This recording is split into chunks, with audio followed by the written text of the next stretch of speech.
एक दिन ऐसा कलयुग आएगा वाला मुहावरा आज एक परिवार पर बड़ा फिट बैठ रहा है। जैसे आजाद भारत के इतिहास में एक ऐसा परिवार आएगा, सत्ता की लालच में वो भारत के दो टुकड़े करवाएगा। पेट नहीं भरेगा इतने पर भी परनाना की राह पर चलते हुए जब एक बच्चा पीएम न बन पाएगा तो वो भी भारत को तोड़ने का नुस्खा वही अपनाएगा। और अब वो काल युग नजदीक दिखाई पड़ता है, जहां एक अहंकारी युवराज पीएम बनने के लिए सारे साम दाम दंड भेद अपना लिए, लेकिन जनता ने उसे पीएम के लायक नहीं समझा। तो अब शहजादा जनता को जीने के लायक नहीं छोड़ना चाहता और जाति जनगणना से न सिर्फ लोगों को बल्कि देश ढहाने पर तुल गया है। राहुल गांधी भारत को एक राष्ट्र नहीं बल्कि राज्यों का जोड़ तोड़ संघ बताते हैं। शायद इसीलिए उन्हें देशभक्ति का मतलब नहीं पता। उन्हें नहीं पता कि भारत माता कौन है। बहुत सुनने को मिलता है भारत माता की जय, मगर ये भारत माता है कौन? और शायद उन्हें थोड़ा अंदाजा भी नहीं है कि जब दिल में राष्ट्रभक्ति होती है तो हम देश को परिवार समझते हैं और परिवार को आपस में भिड़ाने लड़ाने का काम नहीं किया जाता। राहुल गांधी यकीनन भारत को सिर्फ सत्ता हासिल करने का इलाका समझते हैं, जैसे अंग्रेज समझते थे, क्योंकि कोई देशभक्त थोड़ी ही विदेश में जाकर अपने देश की बुराई करता है, पर शहजादा तो बेखौफ करता है, क्योंकि उन्हें पता है भारत में बस बयान से ही लोग बढ़ जाते हैं। आज हम उन साजिशों का भंडाफोड़ करेंगे जिसके बलबूते पर राहुल गांधी और उनकी पार्टी मजबूती से खड़े भारत की नींव को गिराना चाहते हैं। हाल ही में आपने देखा कि गुजरात के सूरत में गणेश चतुर्थी यात्रा पर पथराव किए गए। हर साल हनुमान शोभा यात्रा पर हमले होते हैं।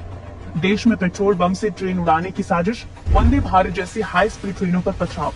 आपको क्या लगता है इतनी नफरत लोगों के बीच फैला कौन रहा है? समुदाय विशेष को ये सब करने के लिए उकसा कौन रहा है? दरअसल ये सब एक बड़ी सोची समझी साजिश के तहत किया जा रहा है। रेलवे ट्रैक्स पर जानबूझकर संदिग्ध चीजें रखी जाती है ताकि एक बड़ा हादसा हो। विडंबना ये है कि जब इन पत्थरबाजों पर कार्रवाई होती है तो इंडी वाले पैरवी करें ये कहकर उकसाते हैं कि समुदाय विशेष पर अन्याय हो रहा है, जिससे ये घटनाएं और बढ़ती चली जा रही हैं। इंडी वाले ये इसलिए करते हैं ताकि भारत की लाइफलाइन रेलवे पर से लोगों का विश्वास उठ जाए, भारत के लोग अपने ही देश से नफरत करने लग जाएं, लोग ट्रेन से सफर करना छोड़ दें, इससे प्रभावित हो देश की अर्थव्यवस्था, जिससे कमजोर होगा हमारा देश भारत। दूसरी तरफ ये पथराव की घटना का सलूशन ये बताते हैं कि जब किसी कांवड़ गणेश यात्रा पर पथराव होता है तो उस इलाके से निकलने की जरूरत क्या थी?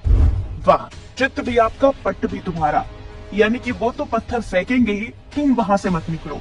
भारत को अंदर ही अंदर तोड़ने के लिए राहुल गांधी का दूसरा ब्रह्मास्त्र है जाति जनगणना, जिससे न सिर्फ देश के लोग जाति में बढ़ेंगे बल्कि एक दूसरे के जान के प्यासे हो जाएंगे। आम जनता इस जाति उस जाति कहकर लड़ती रहेगी और ये पूरा ठगबंधन देश के मलाई का मजा लेगा। ये इसलिए भी खतरनाक है क्योंकि भारत इससे पहले भी ब्रिटिश मानसिकता वाले डिवाइड एंड रूल का नतीजा 200 सालों तक भोग चुका है। किसी देश की नींव को गिराने का सबसे बड़ा थंब रूल होता है उसकी यूनिटी पर अटैक और राष्ट्रवादी सरकार का सफाया, जैसे आज राहुल गांधी कर रहे हैं। राहुल गांधी ने खुद अपनी इटली से आई मां को राजस्थान से राज्यसभा का सांसद बना देते हैं। कांग्रेस खुद तुगलक में रहकर वायनाड से चुनाव लड़ते हैं और जब एक आम इंसान कश्मीर में कारोबार करता है तो कश्मीरियों को ये कहकर भड़काते हैं कि उनका धन लूटा जा रहा है। अरे बालक बुद्धि, एक पानीपुरी वाला क्या रेहड़ी पटरी वाला क्या लूट करेगा? राहुल गांधी भले ही अमेठी का सांसद बनने के बाद वहां सस्ती जमीनें ही खा ली, लेकिन एक बात याद रखिए, जब ज्यादा भूख हो तो मछली ही मछली को खा जाती है। उसी तरह राहुल गांधी पर 99 सीट जीतने के बाद सत्ता का ऐसा नशा सवार है कि वो प्रधानमंत्री बनने के लिए देश को गिरवी रखने में संकोच नहीं करेगा।